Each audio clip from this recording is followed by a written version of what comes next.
स्वागत है आप सभी स्टूडेंटों का जेएमबी स्टडी भारत में। तो आज हम स्टडी करते हैं अंगद सर के 7 कक्षा 9वीं की गणित के अध्याय 11 भाग 1 का। भाग 1 अध्याय 11 पृष्ठीय क्षेत्रफल और आयतन। ये अध्याय 11 का परिचय वाला भाग नंबर 1 है, जिसमें हम महत्वपूर्ण सूत्र के बारे में जानेंगे। शंकु, गोला, अर्धगोल का वक्र पृष्ठ, कुल पृष्ठ तथा क्षेत्रफल और आयतन के बारे में। इससे पहले यदि आपने हमारे चैनल्स जेएमबी स्टडी भारत को सब्सक्राइब नहीं किया है तो सब्सक्राइब कीजिए, ताकि इसी प्रकार की वीडियो आपको सबसे पहले मिल सके। तो आइए हम देखते हैं पृष्ठीय क्षेत्रफल और आयतन का परिचय। सर्वप्रथम हम देखते हैं लंब वृत्तीय शंकु, राइट। लंब वृत्तीय शंकु, राइट सर्कुलर कोन। ये एक आकृति दी गई है हमें ये, और ये वृत्त है, ये वृत्त कहलाता है, और ये उसका क्या डायमीटर कहलाता है, ये ऊंचाई कहलाती है, ये उसकी लेंथ कहलाती है, और यहां से यहां तक ये क्या है, रेडियस है। ये क्या है, एक शंकु की आकृति है। जैसे यहां दिया गया है, यह आकृति लंब वृत्तीय शंकु कहलाती है, जहां point A, C, B, small r, small h, small l क्या है, जहां पे ये लंब वृत्तीय शंकु का शीर्ष अर्थात वर्टेक्स है ये वाला, और यहां से ए बी, ये भी क्या कहलाता है, ये भी लंब वृत्तीय शंकु की ऊंचाई है, जिसको हम स्मॉल एच से डिफाइन करते हैं, हाइट। और यहां से बीसी, बीसी लंब वृत्तीय शंकु की आधार की त्रिज्या है, जिसे स्मॉल आर कहते हैं। उसके बाद हम देखते हैं एसी, एसी क्या है, लंब वृत्तीय शंकु की त्रियक ऊंचाई है, जिसे हम स्मॉल एच से दर्शाते हैं। और यहां पे बिंदु बी लंब वृत्तीय शंकु का वृत्तीय आधार केंद्र कहलाता है। ये वृत्तीय आधार केंद्र है, शंकु के वृत्तीय आधार केंद्र बी कहलाता है, ठीक है। लंब वृत्तीय शंकु की त्रिज्या ऊंचाई एवं त्रियक ऊंचाई में संबंध क्या होता है। यहां तो लंब वृत्तीय शंकु में संबंध जो देखेंगे हम ऊंचाई में, त्रिज्या और त्रियक ऊंचाई में, एल स्क्वायर बराबर r square plus h square होता है। वहीं एल बराबर करेंगे तो under root r square plus h square होता है। जहां पे एल क्या है, शंकु की त्रियक ऊंचाई है, वहीं आर क्या है, शंकु की आधार की त्रिज्या है, और एच क्या है, शंकु की ऊंचाई है। पाई का मान हम रखते हैं हमेशा, जब भी ज्ञात करते हैं 22/7 या 3.14 रखते हैं। अब देखते हैं शंकु के महत्वपूर्ण सूत्र। उसके पहले हम देखेंगे वृत्त और वृत्त के सूत्र। वृत्त की परिधि बराबर होता है 2 पाई आर या पाई डी, जहां डी क्या है, वृत्त का व्यास है, और आर वृत्त की त्रिज्या है। तो वृत्त की परिधि निकालने के लिए कभी कभी यूज होता है हमें इन सवालों में। तो वृत्त की परिधि बराबर सूत्र होता है 2 पाई आर, अगर त्रिज्या दी है तो, अगर त्रिज्या नहीं दी है और व्यास दिया है तो उसका होगा पाई डी, ठीक। अब चलते हैं शंकु के आधार की परिधि का सूत्र। शंकु के आधार की परिधि का सूत्र हो या वृत्त की परिधि का सूत्र हो, एक ही है, 2 पाई आर, जहां पाई का मान 22/7 या 3.141 रखते हैं। आर वृत्त के आधार की त्रिज्या है या शंकु के आधार की त्रिज्या है। और वृत्त का व्यास क्या होता है, डी बराबर 2r, मतलब डी व्यास बराबर 2 गुणित त्रिज्या, सो डी इक्वल टू 2r, ठीक है। और यहाँ पाई का मान हम रख सकते हैं, या तो पाई लिखा रहने दो, या फिर 22/7 रख दो, या फिर 3.14 रख सकते हैं। तो इन सूत्रों को याद करना एमसीक्यू क्वेश्चन में महत्वपूर्ण भूमिका निभाते हैं, और परसेंटेज बनाने में भी महत्वपूर्ण भूमिका निभाते हैं। तो अभी हमने देखा वृत्त की परिधि, शंकु के आधार की परिधि, वृत्त का व्यास, ठीक है। अब नेक्स्ट सूत्र देखते हैं हम नेक्स्ट पेज पर। हमें दिया गया है वृत्त का क्षेत्रफल। वृत्त का क्षेत्रफल होता है पाई आर स्क्वायर वर्ग इकाई। क्षेत्रफल हमेशा वर्ग इकाई में निकाला जाता है। अब इकाई चाहे मीटर हो या सेंटीमीटर हो या किलोमीटर हो, वहां वर्ग या स्क्वायर लगेगा ही। सो पाई आर स्क्वायर होगा वृत्त का क्षेत्रफल। अर्धवृत्त की परिधि क्या होगी, पाई आर प्लस 2r, अर्थात r इंटू पाई प्लस 2, ठीक। अर्धवृत्त की परिधि का सूत्र यही है, r इंटू पाई प्लस 2। शंकु का वक्र पृष्ठीय क्षेत्रफल क्या है, पाई आर एल, जहां पे आर शंकु के आधार की त्रिज्या है और एल शंकु की तिर्यक ऊंचाई है। इस सूत्र को याद करना, एमसीक्यू क्वेश्चन में असत्य असत्य में महत्वपूर्ण भूमिका निभाते हैं ये। सेकेंड क्वेश्चन उसमें दिया है शंकु का कुल पृष्ठीय क्षेत्रफल क्या है। शंकु का संपूर्ण पृष्ठीय क्षेत्रफल या कुल पृष्ठीय क्षेत्रफल होता है pi R into L plus R, जहां आर आधार की त्रिज्या है, एल उसकी तिर्यक ऊंचाई है, और पाई का मान या तो पाई लिख दो या 22/7 लिख दो या 3.14 रख दो। ठीक है। नेक्स्ट फार्मूला दिया है शंकु का आयतन सी बी बराबर होता है 1/3 पाई आर स्क्वायर एच घन इकाई। जब भी निकालो तो ये क्या होता है, आयतन घन इकाई में निकलता है, और प्रकृत पृष्ठीय क्षेत्रफल हो या कुल पृष्ठीय क्षेत्रफल हो वर्ग इकाई में निकलता है। तो ये यूनिट लिखना नहीं भूलना, नहीं तो एक नंबर वो काट लेगा। ठीक है।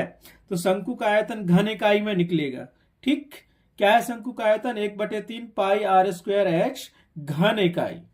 ठीक है, ये सारे सूत्र में मैंने वर्ग इकाई लिख दिया है। शंकु का वक्र पृष्ठीय क्षेत्रफल पाई आर एल वर्ग इकाई, शंकु का कुल पृष्ठीय क्षेत्रफल pi R into L plus R वर्ग इकाई, शंकु का आयतन 1/3 पाई आर स्क्वायर एच घन इकाई।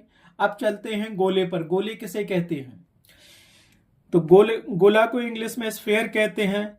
गोला एक त्रिविमीय ठोस ज्यामितीय आकृति है जो एक ही केंद्र से समान दूरी पर अर्थात समान त्रिज्या पर स्थित है, सभी बिंदुओं से बनी होती है, यह फुटबॉल के जैसी गोल होती है।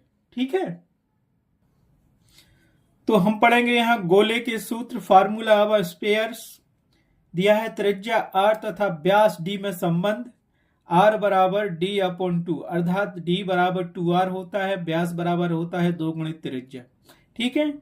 हम पढ़ेंगे यहाँ पे गोले का पृष्ठीय क्षेत्रफल सरफेस एरिया ऑफ स्फीयर या स्फीयर ऑफ सरफेस एरिया। गोले का कुल पृष्ठीय क्षेत्रफल या संपूर्ण पृष्ठीय क्षेत्रफल एक ही होता है, वो होता है 4 पाई आर स्क्वायर वर्ग इकाई। क्या होता है, गोले का संपूर्ण पृष्ठीय क्षेत्रफल 4 पाई आर स्क्वायर वर्ग इकाई। इसका वक्र पृष्ठीय क्षेत्रफल नहीं होता गोले का, याद रखना। केवल गोले का पृष्ठीय क्षेत्रफल या संपूर्ण पृष्ठीय क्षेत्रफल या कुल पृष्ठीय क्षेत्रफल होता है 4 पाई आर स्क्वायर वर्ग इकाई। वहीं गोले का आयतन होता है हमारे पास 4/3 पाई आर क्यू घन इकाई। याद रखना, आयतन हमेशा एक घन इकाई में निकलता है। अगर ये इकाई यूनिट नहीं लिखी आपने, घन मतलब घन सेंटीमीटर हो सकता है, घन मीटर या घन किलोमीटर हो सकता है, जो भी यूनिट वहां दी रही होगी, लेकिन उसमें घन लगेगा। तो कितना होता है, गोले का आयतन होता है 4/3 पाई आर क्यू। अब चलते हैं हम अर्धगोला। अर्धगोले का आपको वक्र पृष्ठ भी होता है, संपूर्ण पृष्ठ भी होता है और आयतन भी होता है, लेकिन गोले का केवल पृष्ठीय क्षेत्रफल बस होता है। तो अर्धगोले के सूत्र होते हैं, अर्धगोले को हम हेमीस्फीयर कहते हैं। अर्धगोले का वक्र पृष्ठीय क्षेत्रफल होता है 2 पाई आर स्क्वायर वर्ग इकाई, जबकि गोले का क्या होता है 4 पाई आर स्क्वायर फल जो पृष्ठीय क्षेत्रफल होता है। ठीक है।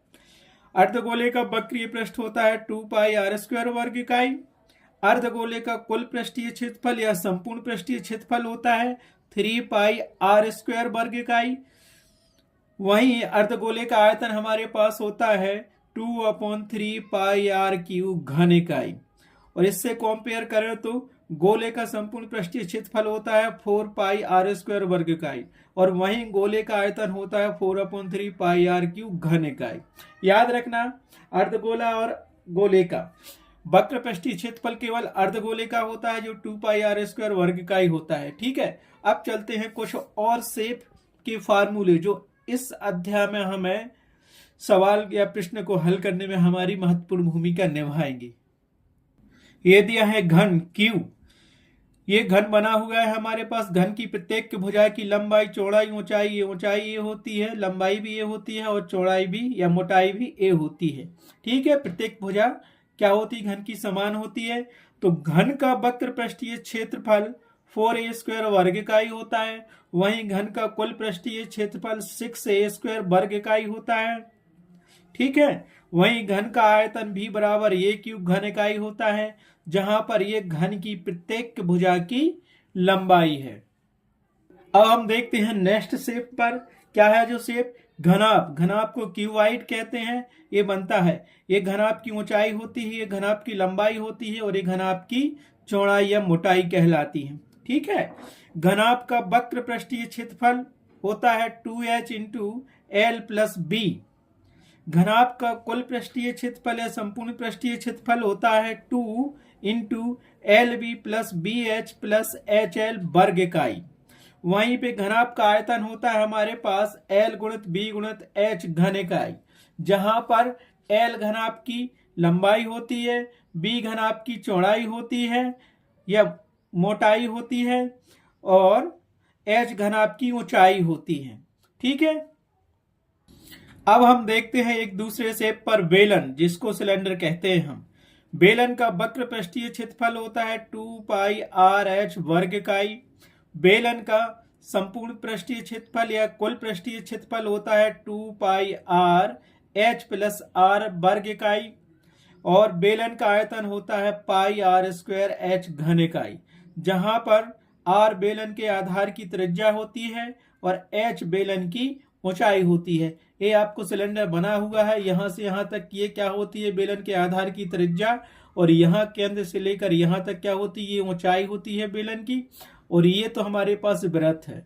ठीक है, तो समझ में आया? इन सूत्रों को आप रख के एक दीवार पे चिपका लेना और इनको रट लेना, क्योंकि MCQ क्वेश्चंस जो 30 नंबर के आते हैं इन्हीं सूत्रों में से 2 या 3 नंबर का वो पूछ लेते हैं। और इन बिना फार्मूला के बिना हम कोई भी प्रश्न सॉल्व नहीं कर सकते हैं इस प्रश्नावली में से या इस अध्याय में से।